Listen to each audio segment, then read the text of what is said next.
Very good morning, everybody. It's Gordon Bennett TV. It's our morning show as we go into day 3 from our headquarters here in Metz in France. And I'm joined in the studio, the one, the only, Dominic Bareford. How are you, Dominic? It's good to see you. Very good. Good morning. I'm doing well, thank you. You're involved with the Great Britain Command Centre. Is it just for Great Britain 2 you're doing, or is it all the team? Yeah, mainly Great Britain 2. All right. So I think we're all very interested to see you getting involved in gas ballooning a little bit. Now, how did that begin? Well, like a lot of people watching at the moment, I've been glued to Gordon Bennett TV, to you, and to the tracking page every year this happens. I think it's always a great race to watch, and my dream is to one day compete in the Gordon Bennett, and so the best place to start is I was kindly invited by Mike and Debbie to be part of their team this year, which I'm very excited to be part of. So it's been great to be part of their team and to see it all happen from the inside and to see the launch 2 days ago and yeah, just get some experience to one day do it myself. I mean, you've got an incredible pedigree from a ballooning family, your father, your sister, everybody's competing. You were the junior world champion in 2014 and then the FEI youngest world champion in 2018 in hot air ballooning, and now you're casting your gaze into the gas ballooning. Watch out, everybody, Dominic's coming. It's going to be very, very interesting times indeed. It's still a long way away. I'll still be focusing on my hot air stuff, but just one eye on maybe doing the Gordon Bennett one time. Good stuff. Well, we'll keep a track of that. Let's have a look at some content. We spoke to Germany 2 after the last show last night. It was getting on for 11 p.m. and they were settling down with their night vision going, but let's see what they had to say. Very good evening. We've got our boys here. Germany. Hi, good evening. We'll start again. It's Germany 2. We'll start again. Very good evening. Germany 2 joins us. How's it going, guys? Hi, Ricken. Hi. Good. We are just above München in 4,000 meters. It's about 1 degree warm. We just crossing the airspace Charlie above Munich. We got a clearance to cross in a between flight level 120 and 140. So everything is good. It's all going as planned, but we still not know if the plan was good. Yeah. That's a very good point. In fact, we've just finished our evening show and we had a report from you. You were talking about getting that clearance from Munich. It obviously all worked well for you. Yes, it did. Yeah. The command center did good work on the ground, and there are nice controllers down there. They helped us. So yes. And even that it's Bavaria, not really Germany, but yeah, they cleared us. That's great. So it's not Germany because it's got the better beer. Is that what the thing is? So tell me about your night. How does it work now with your shifts and your patterns each? So we already slept a bit before the night, basically. So Benny had 2 hours, I had an hour or two, and we are approaching the Alps. So probably we're both going to stay awake a bit, and then one of us will go to sleep for a couple of hours in the next one. So yeah. It's real adventure into the night, into the dark. It really is the world's biggest adventure still left, isn't it? Biggest problem, the biggest problem is when you're so high and you need to sleep, but still you need to get oxygen, you know? Yeah, yes. And then when you breathe through the mouth, and we have, what you say, cannula, the cannulas, nose cannula. Yeah, so, and then the pilot awake needs to take care that you breathe through the nose, and if this is not working right, we have some gaffer tape to close the mouth. You're not using oxygen now? No, at the moment not. No, we was in a high altitude camp before for 3 months, base camp of Mount Everest. So now we only need oxygen when we're higher than 6,000 meters. We are so good with it. Absolutely incredible. Really, really is. Well, no, it's quite okay. 4,000 meters, quite okay. We take oxygen every 20 minutes. Yeah. And it's working well. But if you go 100, 200, 300 meter higher, then it's not possible. Then you need to breathe it all the time. Well, you said the plan is working good. The question is the plan good? Yes, that's a question we still don't know. We will see in the end. We're very, very excited. I always have a picture in my mind every time you're on the podium. And this year you said to me, Regan, we go and catch the rest. Yes, he said that. That's what he said in Switzerland. Yeah. Where's the pulse oximeter? Yeah. We need to. We really need to clean up here. We need to search so much. Yeah. So you see, I show you. This is the oximeter. Yes. So I switch it on. Put it on the finger. I will put my finger on, and I can. Don't hold the number. We'll see. We'll see. Don't show the number. He says yes. It's going. It takes some seconds. Yes. Okay, when it's not showing anything, it's not good. But how is it with you there? 93. 93. I can show it. It's okay. It's okay. Yeah, here 93. everything's good.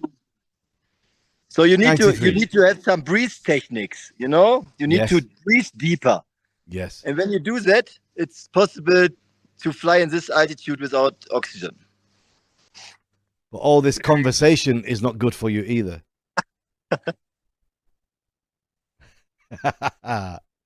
Well, guys, thank you very much for joining us. We really appreciate it. Thanks for all the content you're posting and filming as well. And it's great to get We this show evening. you Munich for a second. We switch Yes. the cam, show you Munich for a Oh, second. yeah, show us Munich. Of course, let's see outside. So we are just above Munich. Incredible. We have done a pretty nice, a couple of nice shots with the night camera. So Yes. we'll post them later. Yeah. Absolutely wonderful. Well, Yeah. have a great night, you two. Thank you. You too. And we'll The red light is on. That means night mode. night mode. We'll speak to you tomorrow. See you in the Good, morning. good and warm sleep, Regan. Bye bye. Bye bye. Jules. Ciao. Great stuff from the guys. They were talking about night mode, and they've got night vision camera up there. Let's have a look at some of their night vision content we've got. We've got it on the screen there, and we're going to put it on the full screen for you guys.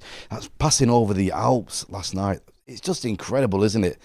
Really is extreme stuff. It's really, really, really special to see what they can do, and with all the technology now. Brilliant stuff. So, Dominic, your first time now with the command center. Can you talk me through a little bit your day-to-day role, how it works? Yeah, sure. There's me and a couple of other people in our command center. I've got Mike and Kaz, and then we've got another Met man that we're in contact with. And our main roles are to just be helping provide as much information as we can to those guys while they're flying about what the weather's going to be doing, what altitude we think's the best for them to fly at for the best direction, whilst conserving ballast and getting a good speed. And also airspace, if there's airspace coming up, if we can get permission where they can't fly through, where we need to work on some permissions. So yesterday we were getting permissions through Stuttgart and Munich, so two of the busiest airports in Germany. That was mainly through the organisers. The organisers did a great job here, the ATC guys here, and that was incredible to see some of the footage of them flying over those airports. And then a lot of looking at weather models, and it's constantly updating, it's constantly changing. So we're just trying to find where's the best place for them to be flying to get them as far as possible. Where is your headquarters right now? Where are you based? Our headquarters, we've got a house that we're renting just about 10 minutes away, just here in Metz. Right. Well, it's a close race right now. We've got the leaderboard. I know the leaderboard is not really that important at the moment, but respect, GBR2 are in the lead. So it's nice for them. It's not. We know it doesn't matter, but it's nice for them to just have that feeling that they're right in front. So you're going to share a little bit of inside information of what we can expect today, Dominic? Oh yeah, definitely. We're going to expect to be by tomorrow evening either in Cyprus, yes, or in Scandinavia, yes, or in Portugal, or Albuquerque. No. Oh, it's off the map. So Cyprus, Scandinavia, or Portugal. Definitely. See, you keep watching. You never know what's going to happen with Gordon Bennett, right? Dominic, let's go to a little bit more of the action we've got here. The command center. Talking of command centers, Germany 2's command center from last night. Let's have a look. Hi Regan, hi Gordon Bennett TV viewers. I will give you a brief insight of the work of the command center. We are here in Gladbeck and supporting all the 3 German balloon teams like the last year. On the right side we have a view where the balloons are right now and the others. Hello, guys.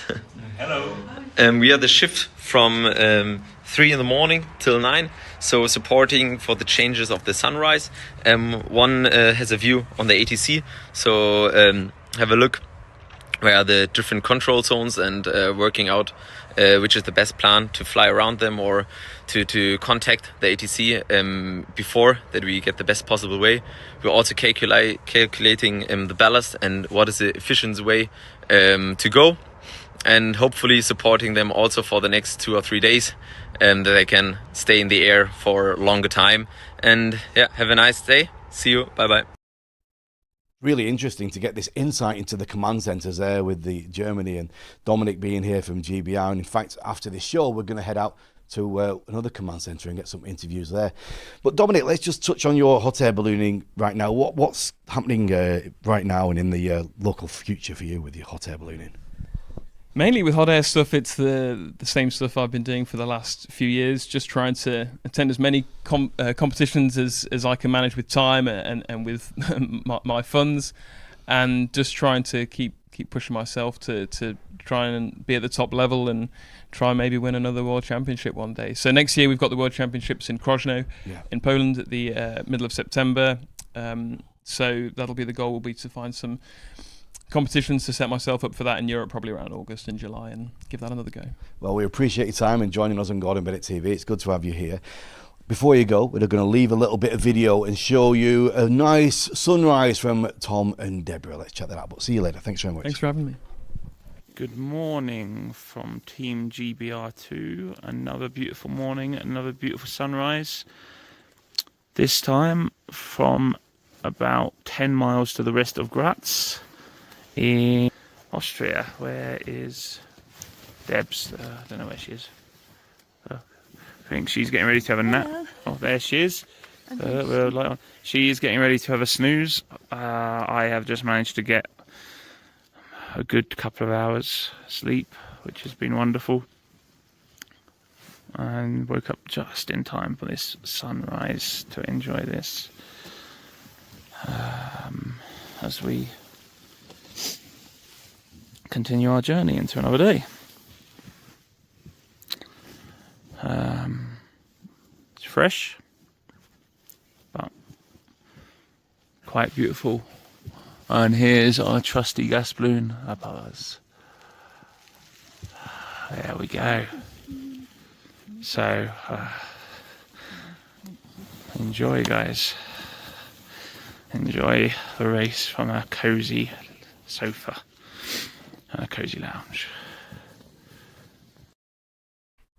Yeah, great. Nice to have Dominic in the studio as well, discussing how that all works out for them. Now, let's get into it and let's have a look what's going on with the action with producer Mark. Joins us in the studio for the first time this year. Good morning, Regan. Good morning, Mark. What's happening? Well, we still have a whole pack flying. Initially, remember, we thought some of them would be heading north. Yeah. This didn't work out for them. They now all basically corrected, trying to get south or southeast. So a lot of them are now here over Slovenia, heading, I think, with their far goal heading towards the Black Sea over here. But it will be hard to reach that still in time. Yeah, remember the last Black Sea action we had a few years ago, out at the night, over and round with the IMAs, wasn't it? Yes, but this time they're certainly approaching it way slower. They fly all very high, which will reduce their endurance, and with that, we believe that the race will end before the Black Sea. But who knows? They always surprise us. Well, we've got a lot of action still to come, and a lot has happened this morning as well. We've had some teams sending us morning updates and teams landing as well. Let's check in with Team USA 3 and their morning update from the sky. Good morning. Good morning from the basket of USA 3. We are enjoying the sunrise just south of Nuremberg in Germany. We are headed down. Unfortunately, all good things come to an end. We've had a great race, but this is as far as we're going to be able to get today. So in about another hour, we're going to come in and land. But we really want to say thank you to everybody at the Gordon Bennett for organizing this event, and best of luck to our fellow competitors that are duking it out as they fight their way through the skies of Europe, and we're going to be watching the results as soon as we get done packing the balloon up. So safe flight to everybody, and we look forward to hearing all the stories when everyone gets back. Thank you. Good. What an absolutely beautiful shot there of that sunrise from Johnny. They're beautiful. Yeah, it's really nice to see all those pictures. It's really nice that they all have pretty good connection, and they really take their time to send us and the public a lot of nice videos. Well, it wasn't short after that. Johnny and James put themselves down in a beautiful green field, and we spoke to them by Zoom. Let's see what they had to say.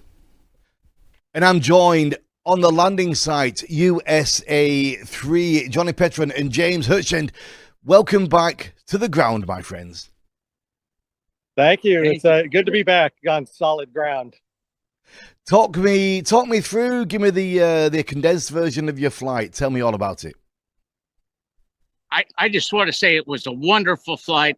Great practice. We'll be ready next week for the real race. Absolutely wonderful. And James, you flew. You participated in 1992. Is that right? Yes, we took off from just down the road here in Stuttgart and landed in Permezzo, Poland.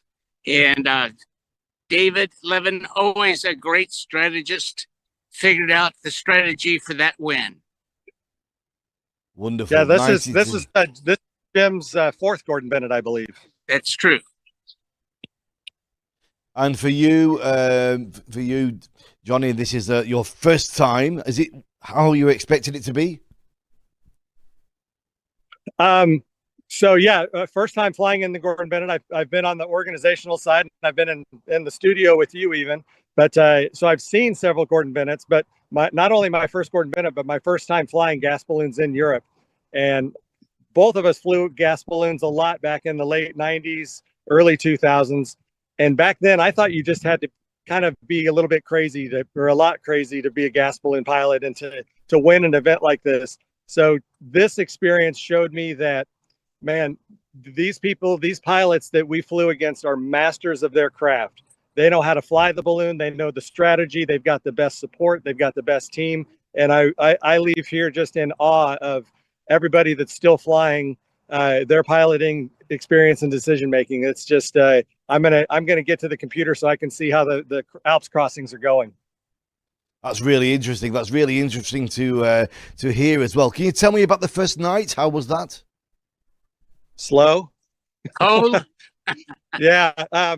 We just kind of took off with not much of a plan. We didn't think we were trying any kind of the northerly sea plan, but we just kind of let the balloon go where it wanted to go, and it was just really, really slow. At times it felt like we were even getting closer to the launch field, but it was a spectacular sight to see 24 balloons inflate.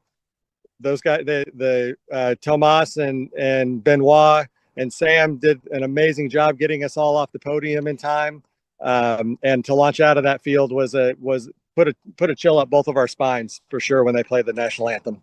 It is. It's a very, very special experience. That is. It really, really is for everybody involved. For your pilots, people on the ground. It is a special moment, isn't it, when that national anthem plays? For sure. Yeah. And your landing. Sorry. Go ahead. Go ahead, James. Thank you very much for the chance to be with you. We appreciate so much the sponsors and all of the teamwork that comes into putting on such an incredible an event. Yeah, we were a late addition into the Gordon Bennett to Team USA this year, so it's just we feel like we have extra special privileges, and just really, really happy to be here. And your landing decision and landing location, can you talk me through that a little bit? Yeah, we knew we didn't have the sand or the stamina really to try to make the turn. I think after we landed, Kurt flew right over the top of us. But I knew with our skill set and the supplies and what we had available that tonight wasn't really going to be an option for us. So we decided this morning we liked where we were at. We weren't going to really gain any positions. So we decided we took the safe route and we picked a nice grassy field here to put the balloon down in. And and live to tell another day. It looks amazing. I saw your little post on social media this morning where you looked around, you said, "We're here." Or it's over. It's something like that. It was very, very good. So listen, one final thing. I know you're busy. Before you go, would you like to give any thoughts or predictions on what you expect to happen for the teams today? If not, that's fine, of course. No, I've not had I've had a lot of time to look at it, but I've not really studied it. But there are some amazing pilots that are up there just kind of duking it out. So who knows I'd like to see somebody new win the trophy, but then again, there's some experience that's running along there too. So I'm going to be glued to Gordon Bennett TV, just like the rest of the public is, waiting for you guys to give us some updates and some insight.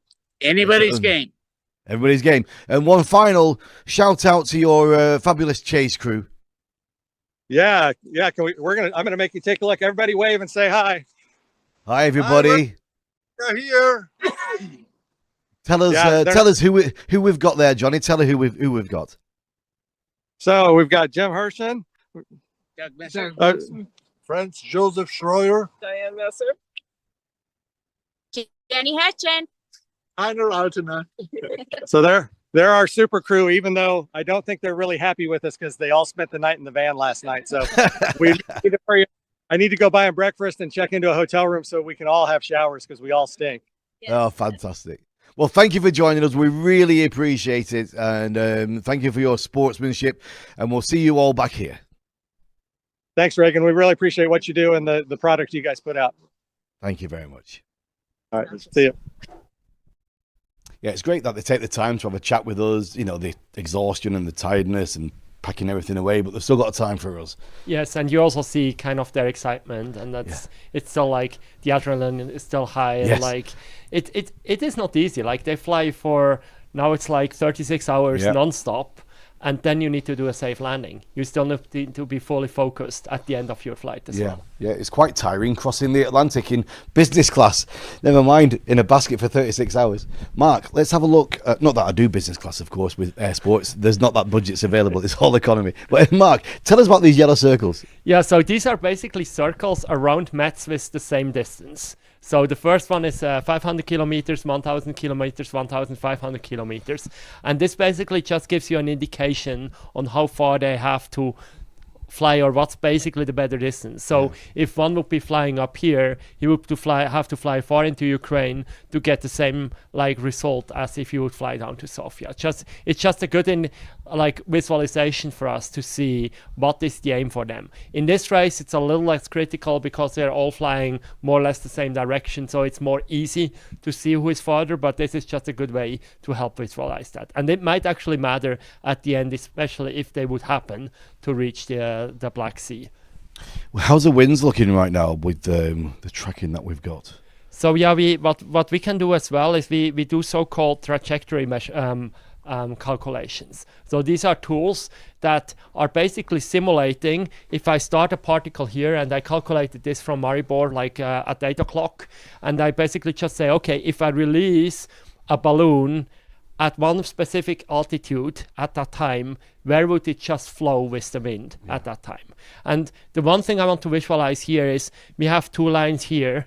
Those are basically the same line altitudes, 4,200 meters, but they are calculated with different weather models. Right. And so you see they have to play with a lot of unknowns as well, because even the weather models don't fully align here. Yeah. And maybe we can later also talk about this line here and crossing Kosovo and what that would mean for the race. All right, well, we'll come back to that directly after this bit of content we've got from Austria 2, and a good morning from them.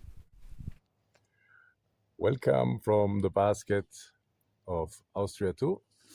Hello. We are just 1 hour away from the Slovenian border. We had a beautiful night crossing the Alps, very stable flight. Not too cold, actually. The flight so far is quite good. We're a bit exhausted, we will not lie. But we're still in good spirit, and we are motivated to go on. And we're gonna look what the day will bring. See you soon. really interesting about the exhaustion levels. 36 hours in. How tired you actually do get after all that time? I haven't done it myself, but it has to be very, very tiring. And I think another factor in this race is they're very high all the time. Yes. So this adds to it. Like they often need to take oxygen, and this is certainly like just flying, like being at this altitude all the time makes it even more tired. Well, let's go back to this, Mark, and explain a little bit more what you've got there. So what we see here is again the competition map, and the one thing I just mentioned before is like Kosovo here. Kosovo is a no-fly, no-landing zone in the race. It's like Kosovo is still hard to work with because of the conflicts in there on how to solve it. So in the end, they will have to decide: are they able to stay north east of it, or will they pass on the southwest side of Kosovo? But they would have to land if they would have to enter Kosovo. Another thing to consider as well is both Bulgaria as well as Greece do not allow to fly at night. So that gives it another element to the strategies of the team, because now they don't not just have to make sure that they reach a point, but they need to reach it at the right time. Just in case you don't know, you can follow all this action live 24 hours a day, live.gordonbennett.aero. I know a lot of people keep asking, why is Gordon Bennett TV not 24 hours a day? Why, Mark? Well, we are a small team as well, and we have to do some sleep in between as well. We do. But we'd like to give you as much as we can, and we also got asked what would happen if we basically the race gets decided between the breaks. I'm pretty sure we would do kind of a news broadcast at the time as well, and we would not have you to wait for hours till we give you all the updates. I mean, we're all local, we're all here in the hotel. It's a dynamic situation, we can react to it in minutes, so we won't leave you hanging, we won't leave you with the last couple of balloons flying and no show. We'll bring the show to you, of course we will. Keep your comments coming in as well. We'd love to hear from you, love to hear where you're watching from. Any questions you've got, we'll try and answer them for you as much as possible. But let's say good morning to the skies and Germany 1. Good morning, out of the basket from Germany 1. Hello, good morning. Hi. Yeah, our tactic does not work. We see after the first night that the wind is not going to the north. We want to go to Sweden, but it doesn't work. So on we make a new tactic. We want to fly more to the east as possible, and we will see if it works, but we will not get the first balloons who are now in southeast of Österreich. And we will see. We will make this third night. It is possible for us, and then tomorrow we will land, I think. Yeah, the good thing is the weather is nice, and that's the reason why we fly on and make the best from our position. Bye. Okay, bye, ciao.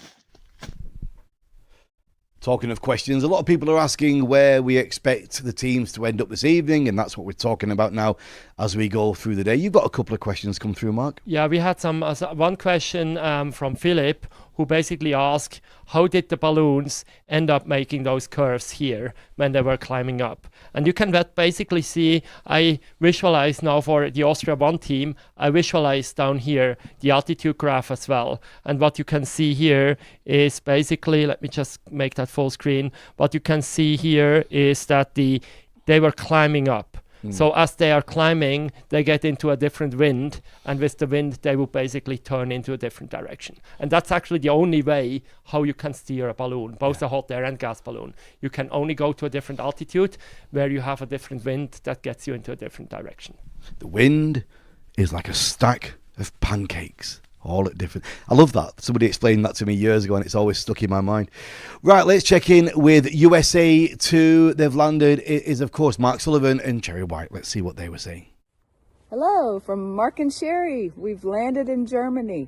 Mark, how was the flight? It's good. Had a good flight, 2 nights. It's always good when you have a stand-up landing and don't need a trail rope. And Ah, you did a great job. We're in a beautiful place right on the road, and Patrick and Franz will be here in about 15 minutes. So thanks everybody for watching. It was a wonderful adventure. Now we're going to go watch the remaining teams. Bye.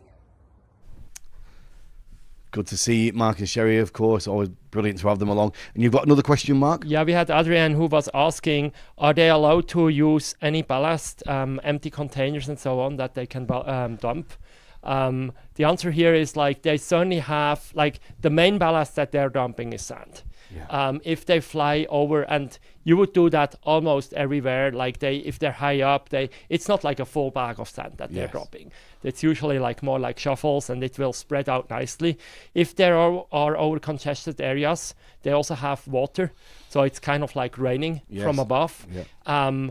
Dumping other equipment is certainly not like, you don't want to just dump trash in case of an emergency or at the very end. I've certainly seen them doing that, just basically like a few 100 meters along the landing field, and then they will suddenly go and pick it back up. Yes. Yeah, life vests, boots. In the end, they will dump. Teddy bears. They do weight all their equipment, so they do know how much their equipment would weigh if they have to dump it for emergency. Well, we checked in with a few of the chase crews as well, and we spoke to Nicole from Team Swiss 2 and her team about what life is like on the road. And very good morning to our amazing chase crew for Swiss 2. We've got Nicole in the centre. Good morning, Nicole. Good morning, Regan. Good morning. Introduce me to your team. To my right, I have Martin.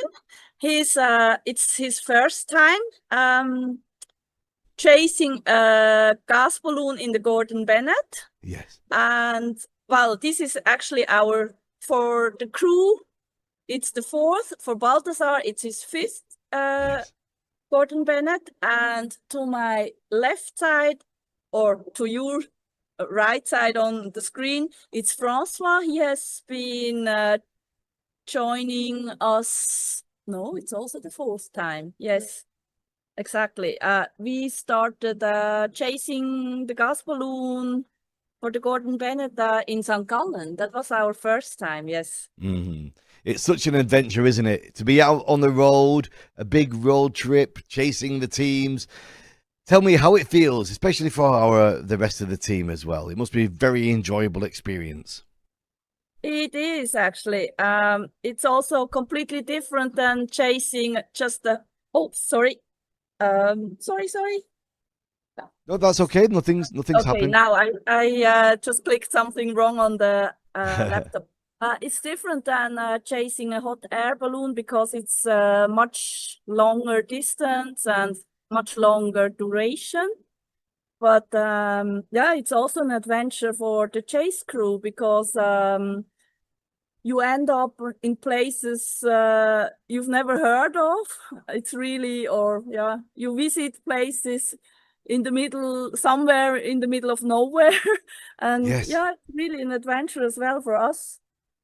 And where are you now? We are like 100 kilometers before Vienna. It's just, we are on the way to Vienna now. And can I ask about your daily program? Because I spend a lot of time on the road as well, driving between events. Do you have your supplies, your food with you, or do you call into little cafes? How do you sustain yourself?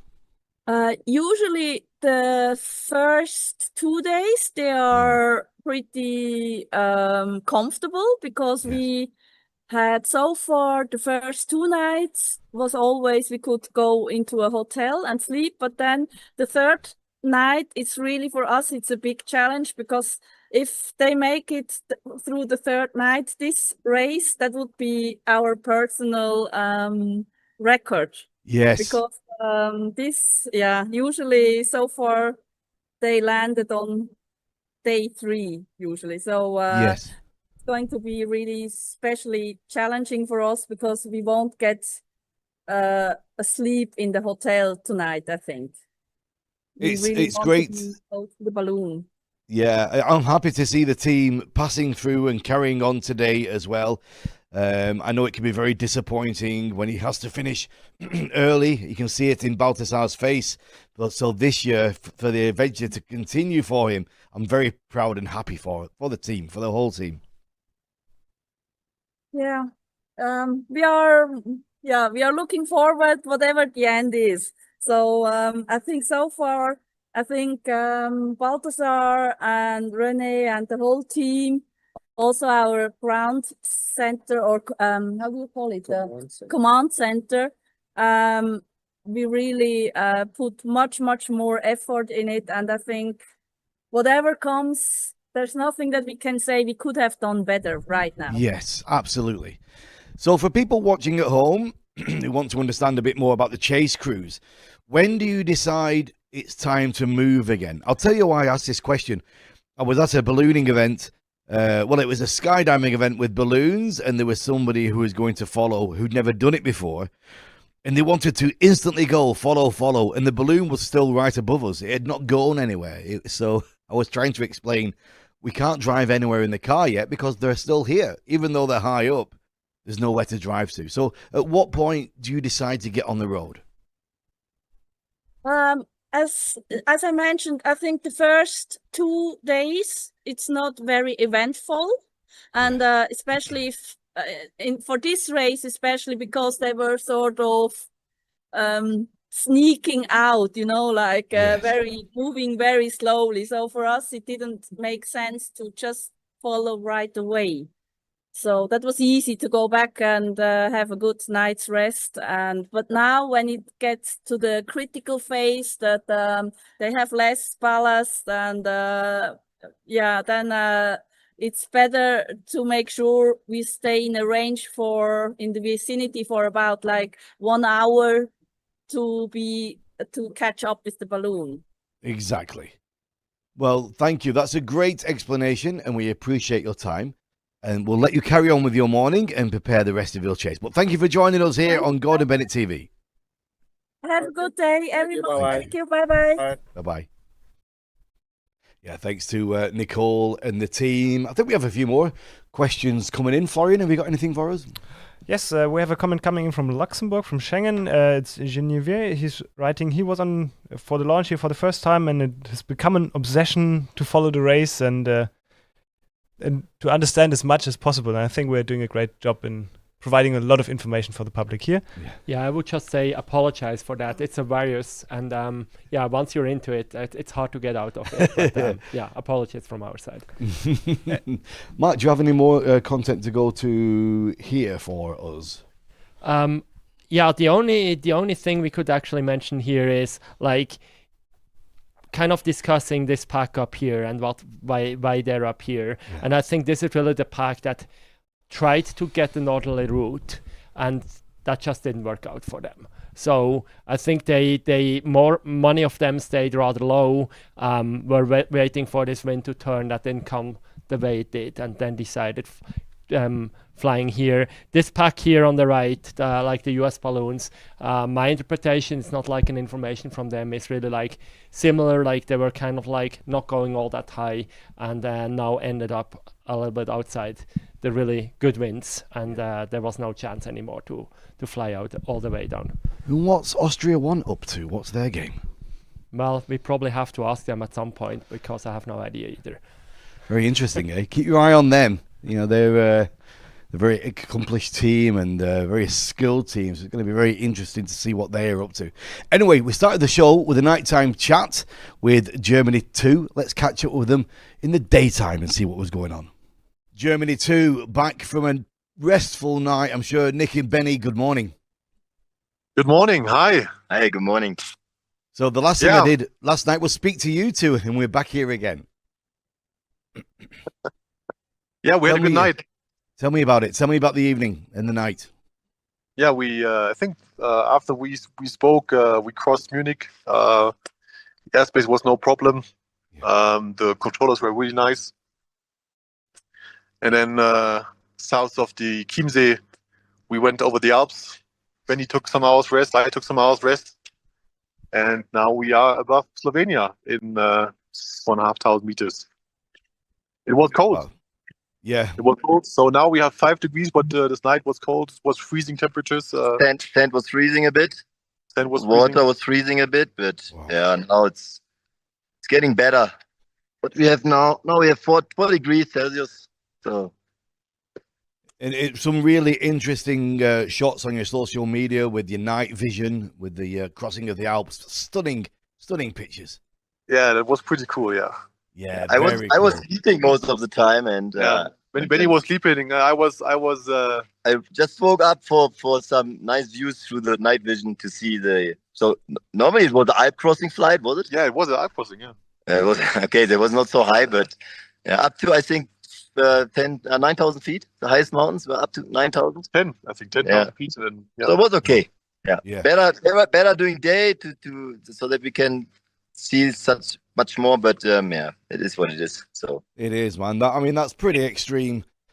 You know, we can't forget. We get used to the fact of what you guys do, but when you actually take it out of its context, you know, crossing the Alps at night with peaks at 10,000 feet, it's out there. It really is.